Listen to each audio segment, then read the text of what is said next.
In the ordinary realm of high school, Junichi observes as many of his classmates pair up, leaving him and his male friends without any female companions. While his friends engage in conversations about girls and browse through magazines during class, Junichi finds himself caught with an unflattering magazine in front of the fashionable and pretty Yukana Yame, who expresses her disgust. Prompted by their belief that Yukana, a gal who frequently dates boys, would be a suitable match, Junichi's friends choose him to ask her out. They leave a confession letter in her shoe locker. Junichi is taken aback when he encounters Yukana, and, persuaded by his friend Shinpei, musters the courage to confess his feelings. Initially uncertain, Yukana correctly guesses that he has never had a girlfriend before and suspects that he is more interested in the idea of having a girlfriend than being with her. Despite witnessing his embarrassment, she agrees to become his girlfriend. The day following Junichi's confession, he finds himself still in a state of shock, contemplating how to navigate his newfound relationship with Yukana. In the midst of his pondering, Shinpei suggests that a karaoke date would be the perfect opportunity for some intimate moments in a private room.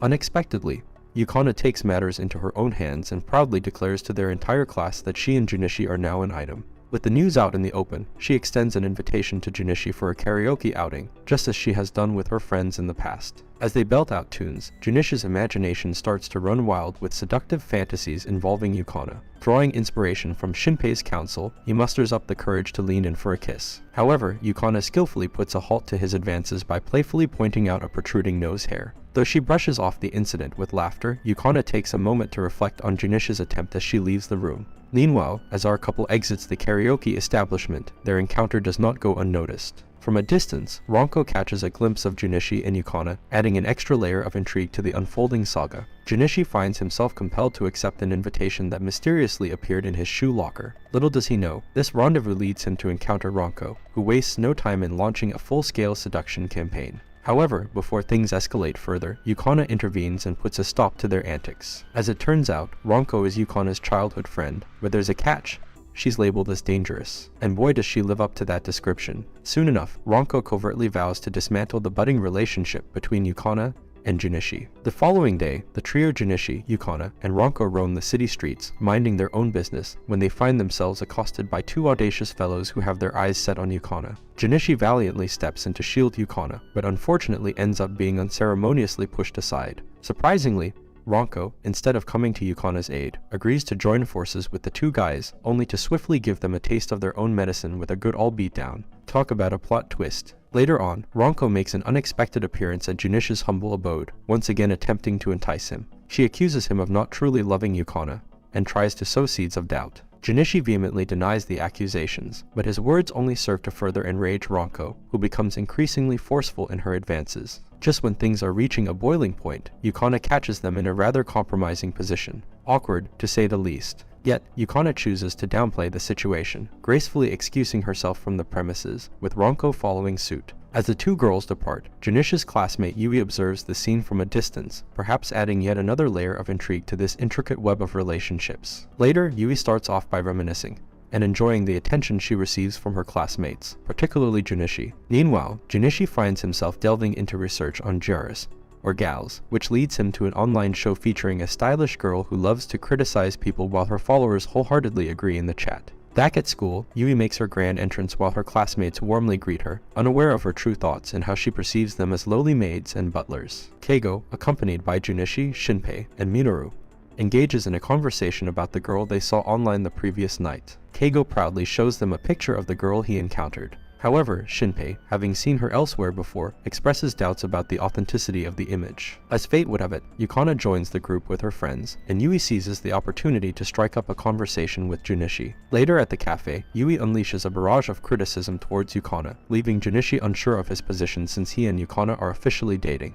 Meanwhile, Shinpei watches an online stream featuring Boa, the stylish girl known for her scathing remarks. Suddenly, it dawns on him that the girl he saw before and Boa are one and the same, prompting him to quickly capture the evidence. The next day, Shinpei shares his revelation with Keigo and Minoru, presenting the evidence that Boa and Yui are indeed the same person. Their connection becomes clear through Boa's distinctive opinions and comparing images. During their discussion, Ranko interrupts and joins in on the conversation. Yui takes the opportunity to invite Junichi to the rooftop, where she confesses her feelings and orders him to break up with Yukana. However, Junichi turns down Yui's confession, which triggers her sudden outburst of dissatisfaction. Yui even goes as far as threatening to reveal their cafe conversation to Yukana, but just in time.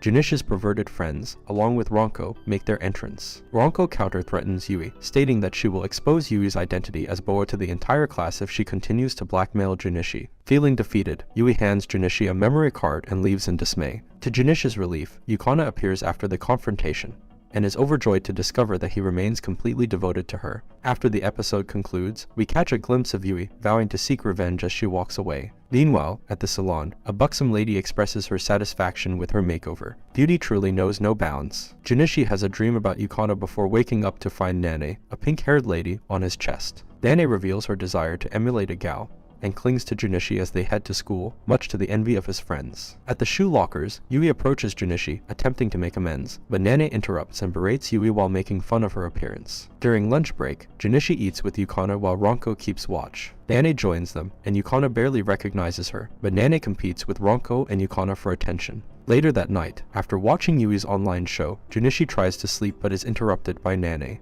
However, Junichi remains loyal to Yukana and asks Nane to leave. Nane leaves, determined to win Junishi's affections someday. The next day, Junichi appears worried about Nane, and Yukana approaches him with concern. Nane interferes, but Yukana remains unaffected and smiles at them both. The romantic entanglements continue to unfold, leaving us curious about what lies ahead for our characters. Shinpei and his friends engage in a discussion about Junishi's progress in his relationship, and they come up with the idea of spicing things up by playing a game of king. Yukana invites Junichi to her house, but he suggests inviting Ronko, Nane, and his friends, much to Yukana's disappointment. As Junichi daydreams about being with Yukana, Yui unexpectedly appears and ends up being invited as well. Once at Yukana's house, she goes to change and invites Junichi to her room. However, their private moment is abruptly interrupted by the arrival of Ronko, Nane, and Yui. Not only that, but Junishi's friends also show up wearing eccentric outfits. Shinpei takes the lead and initiates the king game, and everyone seems to be having a good time. However, both Shinpei and Junichi secretly devise a plan to secure a kiss from Yukana during the game. When the round involving kissing comes up, it turns out that all the boys are chosen, revealing that Junichi rigged the selection to spare the girls from having to kiss any of the guys. It's a rather embarrassing turn of events. Despite the awkwardness, Yukana invites everyone to join her for a summer vacation. The only problem is that everyone lacks the necessary funds to make it happen. So, they come to a decision to take on part-time jobs in order to save up for their anticipated summer getaway. With their determination to make their summer vacation a reality, the group sets out on their individual job-seeking endeavors. It remains to be seen what adventures and challenges await them as they work towards making their dream vacation a memorable one. Shinpei and Junichi discuss job opportunities they found online as they prepare for their upcoming summer vacation. Junichi decides to apply for a position as a kitchen staff in a cosplay-themed cafe. Surprisingly, Yukana, Ronko, Yui, and Nane also end up working as cosplayed waitresses in the same cafe. As the days go by and they continue their part-time jobs, they begin to notice something suspicious about the cafe. The supervisor has a devious plan to hold an event that seems to have questionable intentions. To their surprise, the supervisor gives them books that appear ordinary, but actually contain risque stories. Junichi and Yukana realize that something is not right about the upcoming event. Filled with anger, Junichi confronts the supervisor about respecting the girls, but his plea falls on deaf ears. Feeling frustrated, Yui takes matters into her own hands and contacts the cafe owner, threatening the supervisor. Thanks to Yui's intervention, the event is ultimately cancelled, and they finally receive their hard-earned earnings. In a post-credits scene, the long-awaited summer vacation has finally arrived, and the group happily gathers at their planned meeting point. Junichi, Yukana, and their friends finally reach the much-awaited beach. While the girls enjoy themselves in the water with Junichi, Shinpei and his perverted buddies seem to be more interested in ogling at other ladies in swimsuits. In the evening, the girls relax in the hot springs, but Shinpei continues his questionable plan of trying to sneak a peek at them. As the boys make their way towards the hot springs, Junichi attempts to thwart Shinpei's scheme, but Shinpei accuses him of being a traitor. Junichi and Shinpei argue back and forth in the forest until Junichi accidentally falls off a cliff. Meanwhile, Shinpei and Keigo continue their march, but encounter various traps that hinder their progress. In a twist of fate, they accidentally trigger a switch that sets off a beautiful fireworks display, much to the delight of the girls who witness it. The girls continue their bonding time on the beach, enjoying the company and playing with string fireworks. While Yukana and Junichi share a sweet moment together, Yui, Ronko, and Nane can't help but feel envious of their connection. Later, Yukana and Junichi return to the city, where they encounter a guy who seems to be familiar to Yukana. Yukana's old friend from middle school, Dai Midori, unexpectedly crosses paths with her and Junichi. Junichi starts feeling insecure, thinking that Yukana is more interested in Dai because of his appearance. This leads to a disagreement between them, and Yukana storms off in frustration, leaving Junichi feeling even worse. Despite Junichi's attempts to talk to Yukana at school, he fails to bridge the gap between them. In an effort to lift Junichi's spirits, his friends take him to karaoke, which initially succeeds in cheering him up. However, things take a turn for the worse when they spot Yukana having a conversation with Dai. On another day, after a conversation between Junichi and Yukana, he suddenly runs away, leaving her heartbroken. Yui confronts Junichi, expressing her anger at his selfishness and narrow-mindedness. Nani also shares similar sentiments. Meanwhile, Yukana meets with her friends, but before she can say anything, she breaks down in tears. This sparks anger in Ranko, who storms off to find Junichi. At a restaurant, Ranko eventually finds Junichi and his friends, but to their surprise, Dai and his gang show up as well. They overhear Dai and his gang discussing their plans involving Yukana. Determined to protect her, Ranko confronts them, but Junichi steps in and stands up against them. Junichi confronts Dai and they step outside to settle their differences. Initially, Dai gains the upper hand in the fight, but Junichi resorts to biting Dai's leg. As Dai calls for backup, Junichi's friends join the scene, and despite the numbers, Dai and his friends fail to overpower Junichi. Eventually, Dai promises to stop bothering Yukana, and Junichi releases his grip.